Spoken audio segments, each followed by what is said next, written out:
Welcome to video T2F on our fourth and last characteristic of a good tax, fairness. This is a long one, so get ready. If ever there was a tax topic that is open to debate, it is this one. Americans have a very strong sense of social justice, especially when it comes to themselves. There is a large body of research that shows that when Americans feel they are being treated unfairly, they experience a pain that often exceeds the pain of any physical punishment that may accompany the treatment. We hate unfairness more than a good old-fashioned beatdown. It should come as no surprise, then, that fairness in taxes is often used by politicians as a wedge issue to get us to see their side. The rich get all the tax breaks. The poor don't pay any taxes. These are both comments that trade on our inherent distaste for unfairness. We're going to break fairness or equity down into two components, one of which has little debate, the other of which is subject to much debate. What is true of both of these perspectives on fairness is that when taxpayers are asked to consider these concepts away from the politically charged environment that surrounds politics today, they almost universally believe in these measures of fairness. I'd argue we should be finding our common ground rather than shooting spitballs at one another. But that is probably why I teach taxes instead of running for office. Okay, the first element of equity is known as horizontal equity. This implies that people in the same position economically should pay the same tax. If, for example, you and I both generate the same income, there is a strong sense that we should also pay the same tax. If you somehow pay less tax, that would be inherently unfair to me. If I pay less tax, well, that's because I so richly deserve to. Just kidding, that would be unfair to you. This is not generally about paying more or less than each other, but rather paying the same when we are doing the same thing. One of the elements of this equity rule we will fight about, however, is what it means to be in the same position, or to have the same income. Should a 40-year-old married man with 3 kids pay the same tax as a single 21-year-old with no kids, even though they generate the exact same taxable income? This brings us back to the element of marginal utility. By the way, I swear that eventually we are going to decrease the focus on economics. But tax policy is economics smashed into politics. So suffer me a bit further. Given the cost structure of the married man with 3 kids, and the cost structure of the kidless single 25-year-old, we might presume a different level of marginal utility as well. The married man may spend every dollar of income supporting his family with food, clothing, and shelter, whereas the kidless young single may use his disposable income for season tickets to the Padres. This raises the specter of the notion of ability to pay. And believe it or not, over and over again, we have a U.S. tax system that reflects most Americans' belief that ability to pay should play a role in setting tax policy. Simply put, those with greater ability to pay should pay more. Now, this does not necessarily broach the subject of graduated rates. Even a flat tax, those with higher incomes would pay more, as it turns out. We mostly agree with that prescription. However, once we invoke ability to pay, we can now turn our attention to the second element of equity or fairness, vertical equity. Vertical equity captures ability to pay at its heart. Those with greater ability should pay more. It is our fascination with horizontal and vertical equity that have in part made our tax system so complex. Before we weigh in on our appetite for vertical equity, let me show you an example from the tax code of the complexity driven by these equity features. The tax code permits individuals to deduct a casualty loss. Think of a casualty loss as a loss that is derived from a catastrophic event that the taxpayer could not control. These sorts of losses are often associated with a flood or an earthquake or some other form of natural or man-made disaster that places a financial strain on the taxpayer. It would be hard to argue that losing your house in a flood would not be catastrophic to most and if uninsured, almost certainly affect your ability to pay taxes, especially in the year of the loss. Okay, so this seems to be good tax policy. If someone is financially crushed by a big loss, they probably could use a break on their taxes. Okay, so the devil's in the details. What is a large loss? Well, if Joe Plumber with 3 kids suffered a loss of $100,000 when his income is only $70,000 a year, that sounds pretty large. However, if Bill Gates suffered a loss of $100,000, well, that's nearly child's play to a guy with over $1 billion. So he does not deserve the same tax break. Okay, then let's measure a deductible casualty loss as something that exceeds a certain percent of your income. And after thinking about it for a while, Congress selected 10%. Anything in excess of 10% of your income that year is likely to be pretty catastrophic, and so will permit a deduction. By trying to deal with vertical equity and the associated ability to pay, we have introduced complexity into the tax code. Okay, now let's take vertical equity to a degree of silliness, but only to make a point.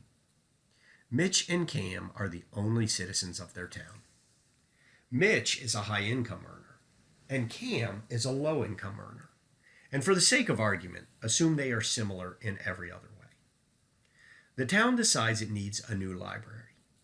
Both Cam and Mitch agree that the new library will provide free educational opportunities for them and any resident of their town, should they choose to move there in the future, to take advantage of course, the cool new library. And they are totally behind the idea. The new library is estimated to cost $20,000. How should the tax be distributed to Cam and Mitch? Let's examine 4 distinct possibilities. The first is a poll tax. That is, everyone pays the same. For Mitch and Cam, that is a flat $10,000. The second alternative is a flat tax. They both pay the same tax rate. To raise $20,000 on a total base of $210,000, the rate is 9.5%.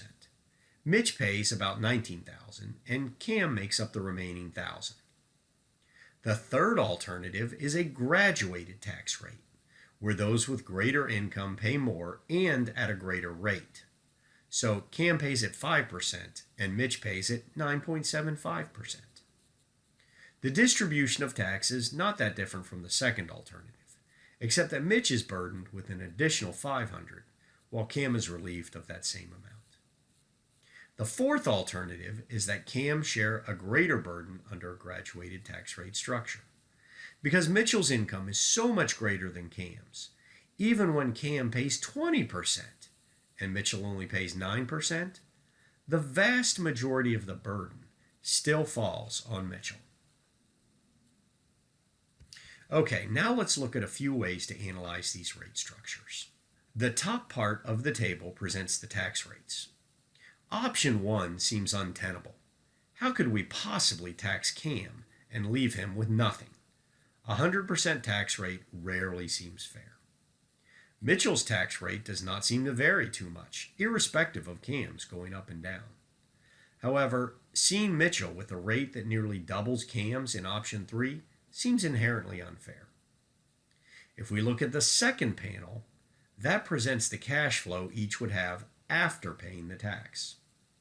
This is a presentation intended to draw our attention to the marginal utility of income. It shows how much or how little Mitchell or Cam would have left after taxes. Think of this measure as the what does the taxpayer have left to spend on everything they need approach, and often shows how even after small tax burdens, lower income taxpayers have little to spend and are likely to suffer from the income effect, having to make up any additional tax through working more. It also presents the degree to which Mitchell has money left over to spend. The final presentation is that of the percent of after-tax income under each plan. This presentation is also designed to highlight the effects of taxes on disposable income, and really highlights the effects of the fourth alternative as chewing up a great deal of CAM's after-tax income. Which of these presentations is the best? Who knows? What I do know is that each of these will be presented by either side of the argument if they think it presents their case in the best light. I think the key is to be sure and consider all of these presentations in trying to decide whether it is good tax policy. Now let me provide some concrete definitions. A proportionate tax is one that applies the same rate to everyone. That is like scenario 2 with Cam and Mitch. A progressive tax is scenario 3, where the tax rate increases as the tax base increases. Scenario 4 presents a regressive tax, where the tax rate actually declines as the tax base increases. The U.S. income tax is a progressive tax. The U.S. employment taxes are a regressive tax, with the caveat that some of the regressivity is won back under the income tax. Tax rates are a funny thing. Let's look at another example. In this case, Manny earns $100,000 and Luke earns $10,000. We're not going to use hypothetical rates, but rather use the U.S. income tax rates for a single taxpayer in 2019. These brackets change each year for inflation and can also change if the tax law has changed, which it recently has. But for purposes of this demonstration, 2019 will work just fine. Look at the rate table and note a few interesting things. First, the income levels are segregated. Thus, we have graduated income tax into what are known as brackets. Next, note that the rates increase as we move into higher brackets, starting at 10% and finding our way to 37% in the highest marginal bracket. Also note that these bracketologists have been kind enough to perform some calculations for us.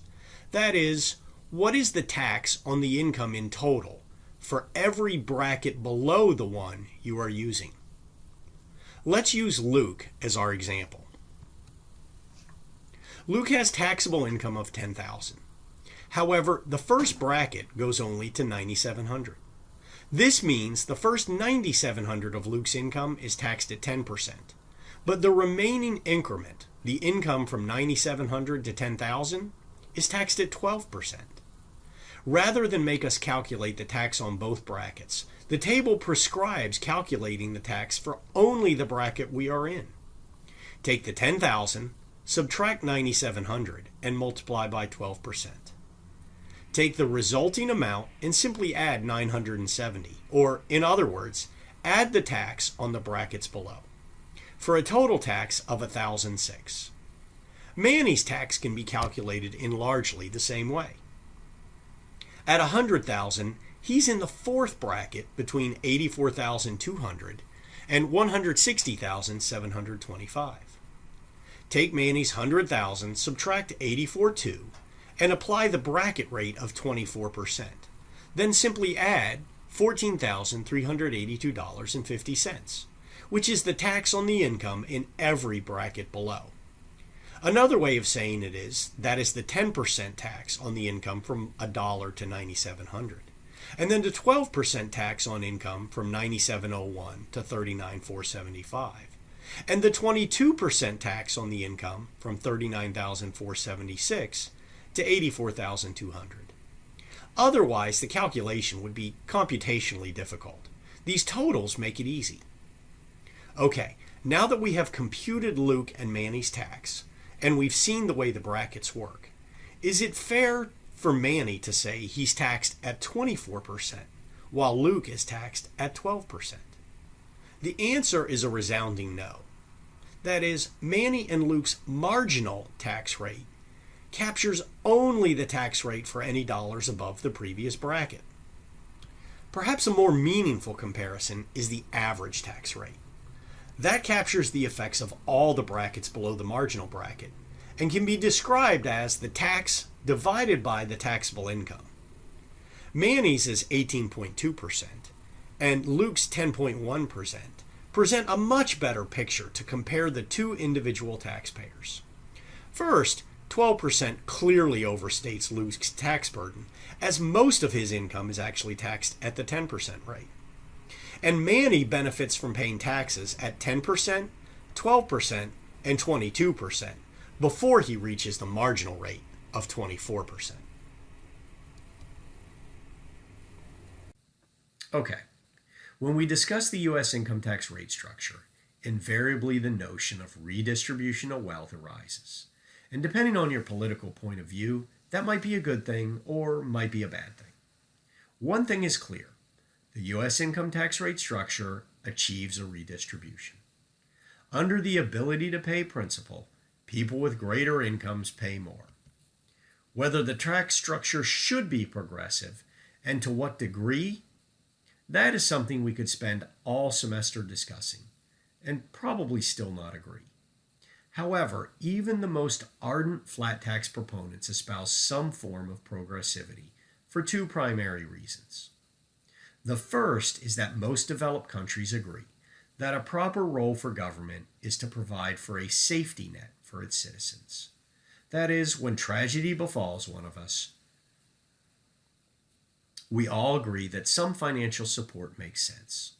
The degree and length of that support are points of controversy, but largely all but the most avid libertarians will agree on some form of safety net. The second, but perhaps less agreed upon perspective, is that those with more, frankly, have more to protect. The U.S. has a very strong private ownership of property rights.